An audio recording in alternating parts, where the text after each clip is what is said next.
message to the whatever Right. IC you wanted. Only thing is I lost my adapters. I didn't take my adapters with me. So, You want me to log in to someplace? yeah, you have laptop. I have laptop, but I'm not sure about my powers.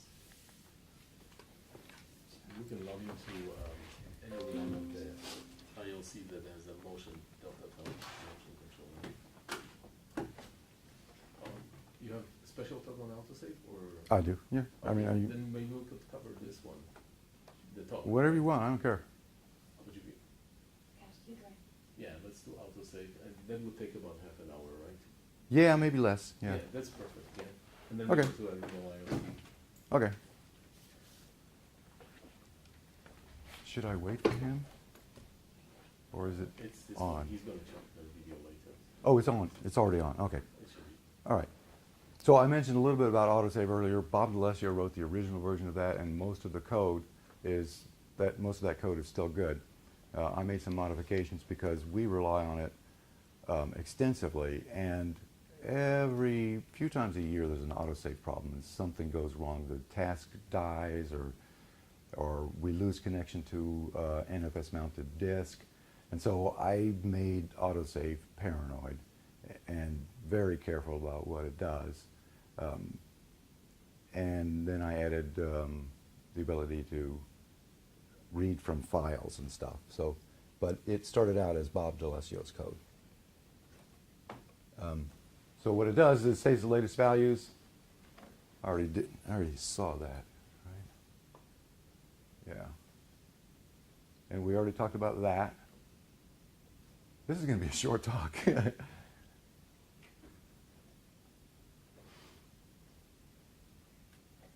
So this was actually already included, most of this was already included in the Synapse talk. So let me get to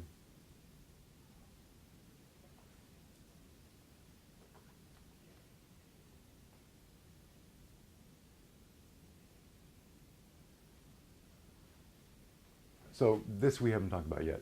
Set request file path. You can issue any number of these commands, and the request files will be looked at in the order in which those commands were invoked. And that tells autosave where to find motorsettings.rec, for example. So recently I had a problem that there was a hidden character at the end of the line, and the whole thing just didn't work. And it's very difficult to find these characters. It was some kind of a weird character at the end of the file. So you had a hidden character at the end of a line in what kind of a file? Inside of the rec. Inside of the file. request file. Yes. I think I've done that too. And it wasn't trivial to find that problem because it was basically complaining that nothing worked actually. Yeah. But The Windows and the Unix thing? No? I didn't see it in the VI editor. I didn't see it in Emacs. But when I did, in the end, when I did a git commit, it actually found the character there. So it wasn't some kind of a simple control M or something like that. Control N normally is like a Windows DOS Yeah, thing, right. right? So it was something, some other character. I think I still can probably find that from the GitHub, what that was, but I'm not sure if it matters. It was some Right. weird thing. Well, it could be that we should try to fix the parsing in autosave so that it recognizes unusual situations, but likely we're just going to have to keep finding that problem over and over again. And also, autosave contains ASVerify because users are really unwilling to reboot a crate unless they know that the autosave file is good, because, as I say, once or twice a year, something goes wrong and autosave either crashes or loses the ability to talk to a file server. And if the autosave file is out of date, people panic because they don't know how to restore the state because they don't even know what the state was.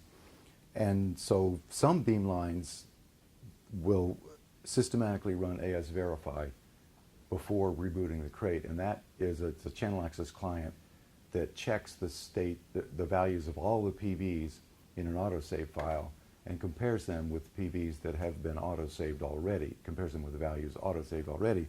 And it's very slow because it's intentionally very gentle, because it only does one PV at a time. Because typically if you're doing this, you're in trouble. And there's a reason why you're in trouble, and what we don't want to do is to take up so much resources that the crate actually crashes as a result. So anyway, that exists. And there's also a version of it that you can run at the IOC command line that's much quicker because it doesn't use channel, well, because it's internal. But my favorite thing is config menu, which is manual autosave. And this is a way to specify an autosave file that you want to have multiple copies of with different values. And this is particularly useful for soft glue and soft glue zinc. Because remember, we had a circuit that consisted basically of all the stuff that was in those yellow boxes. Remember, when you write the name of a signal and write the name of a signal, the same name somewhere else, those are connected. That's a circuit. And you want to be able to save and restore that circuit. It's just a bunch of EPIX PVs, right?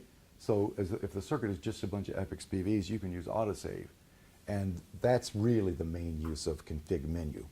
It's also sometimes used for scans, and in this case, it's saving a setup of a database of 4 scan records, but it's mostly used for soft glue. And it works, it's really simple. You just type in the name of what you want that thing to be and type save, and it writes it into the same place where all the autosave files are, but it demarks it, it puts .cfg config at the end so that autosave can tell what all the config files are. And then at boot time, autosave looks through all of those guys and builds up lists and populates these guys here. And we don't see it here because this is an old file, but actually there's a page command, and there's no limit to the number of circuits that you could have. You can just page through them and see all of the config files for this instance of config menu, because you can have multiple instances of config menu. You might, for example, have one of them that's doing this, which is different types of scans, of multidimensional scans, and then you might have another one that's doing one copy of soft glue or something like that. And so those things have to be distinguished from each other, and they're distinguished by this. So, and then when you want to load those PVs, you just push load, and this is, and you can wait for completion. Well, on this, you can do this with the CA-put callback, and then when the callback comes, you can know that all those things have been written. But it's written by channel access. So and autosave doesn't do CA-put callback when it does a restore. So if you do this to move motors, for example, then you can't rely on the callback to tell you that the motors have finished moving, because I'm just not there yet. Autosave is not that sophisticated. So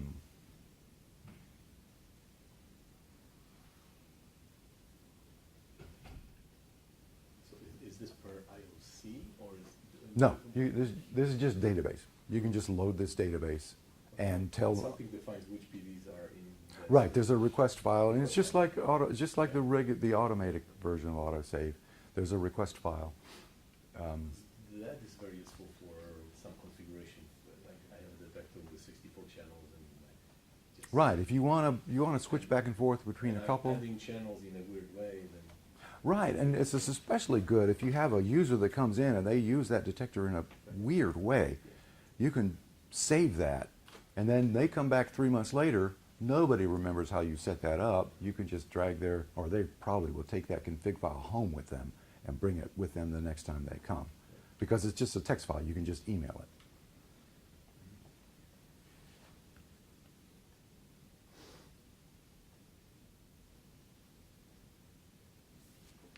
So it's not just humans who can use config menu. Channel access clients can also do that, right? A channel access client can effectively can make a menu selection. There's actually a better way for channel access clients to do it that I'm not going to show you here. But can load that configuration by name and do it with the CA put callback because you want to know when that's done. So Python can do it. Python can load a configuration into a detector or a series of scans, and the string sequence record can do it. So if you want to load, this is a little bit ridiculous, if you wanted to load one circuit into soft glue for one part of a measurement, and then load another circuit for another part of a measurement, you're probably not thinking about the problem the way you should be. But it might get you, you might be able to do it, right?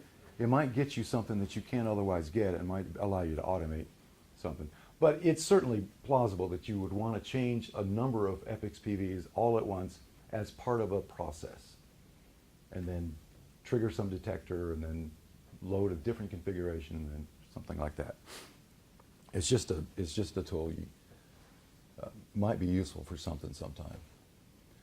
And this is my actual all-time favorite, autosave build. I got really tired of writing autosave request files. Even though you can specify PVs with the file keyword and then pull in a list of PVs and give macros, you still end up with autosave files that are, you know, pages long because we save thousands and thousands of PVs. It's still hard to keep track of what all is in there, so you don't have to do that anymore because I talked to Andrew Johnson and I said, here's what I want. Here's what I want to do, and I'm almost able to do it, but I need a callback when somebody loads, when DB load records gets called, I need to know about it. And so he wrote that into Epix 3.15 and he actually backported it to 3.14.12 and gave me a patch. So what happens is whenever DB load records is called, for example like this, then my callback routine gets a message from the DB load records hook, and it gets this entire line. And so now I can figure out what I want is edit seek underscore settings dot rec because that's how I do it. You can do it however you want, but you have to specify to autosave build how to do that. And you do that in this way. This is, I'm going to write built settings dot rec, and here's how I want you to construct the name of the settings file. First, you take off .db, or it might be .vdb, or it might be, you know, or it might be .template, and people use different things. But anyway, so autosave build will strip whatever that suffix was and add this suffix instead. And this tells it to start using it, and you can specify the same thing if you want to stop it for, you want to load a couple of databases and you don't want this automated thing adding them to autosave for you. You can call this very same thing with a 0 and stop doing it, and then you set it back to a 1. And what happens is you get all of your autosave stuff loaded automatically, and you never have to touch autosettings.rec again unless there are databases for which there's no corresponding request file, which is inevitable. That's always going to happen. So you know, it's not like you're done with autosave, but it does most of the stuff. And it's quite nice because now if somebody deletes a database or comments it out, it's no longer going to be autosaved, and you're not going to have reams and reams of error messages from PVs that don't exist because somebody commented it out. And you can also append individuals to files if you want to. You can append to that file. I think that's it. Yeah, that's it. So I'm done with that. So the last slide you showed is using the info field, right? I'm sorry. No, I didn't mention that. Yeah, thank you for mentioning that. Autosave can also use the info field, and that is a different thing that I... So how do you know which field to save from DB load records? I don't. DB load records only tells me the name of the database file, and then I go find the corresponding request file, which does have the names of the PVs. Because this file has to have been written, and I hope it was written by the same guy who wrote that, so that this guy presumably knows which PVs really should be restored, saved and restored. So yeah, I should have included that in the talk. But I'm reluctant to talk about it without preparation. I would have to refer to the documentation. But the idea is that you can list the PVs inside a record or inside a database, those PVs, and then you can tell autosave to go look through all the records in the database and include those in an autosave request file. And Eric Norum asked for that, and it is a big user of that.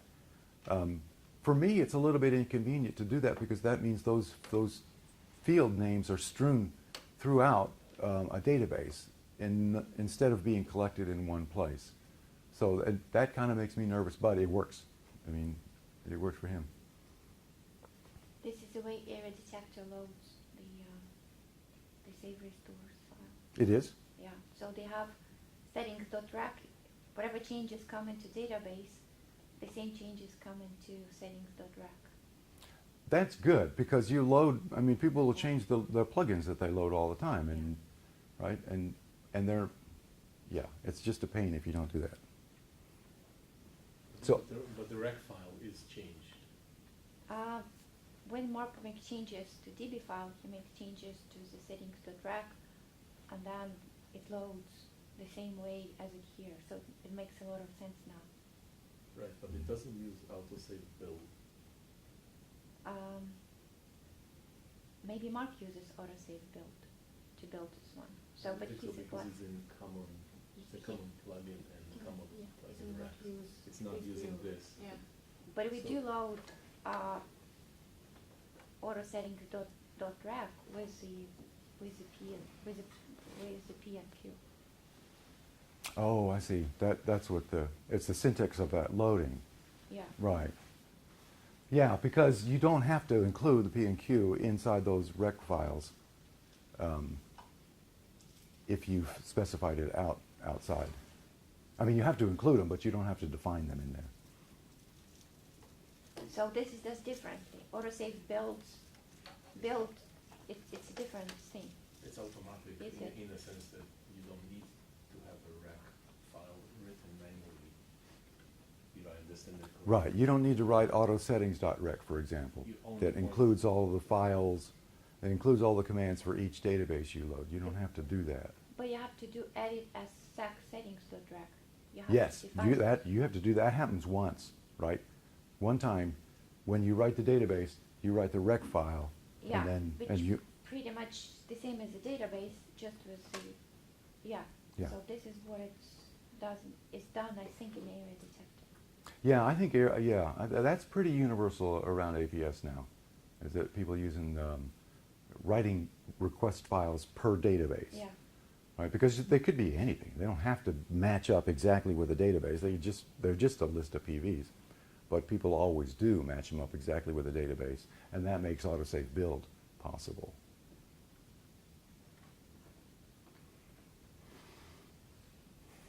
So I'm all done. I'm ready to stop talking. Right. So I think we probably want to. We could move to the other room, 177, and continue the. Actually, we would go over specific one of the motor IOC, and then we could look into improving the autosave in that. Okay. Because that's. So I think we're done with. Yes, for today. Okay, thank you. Thanks, Alex.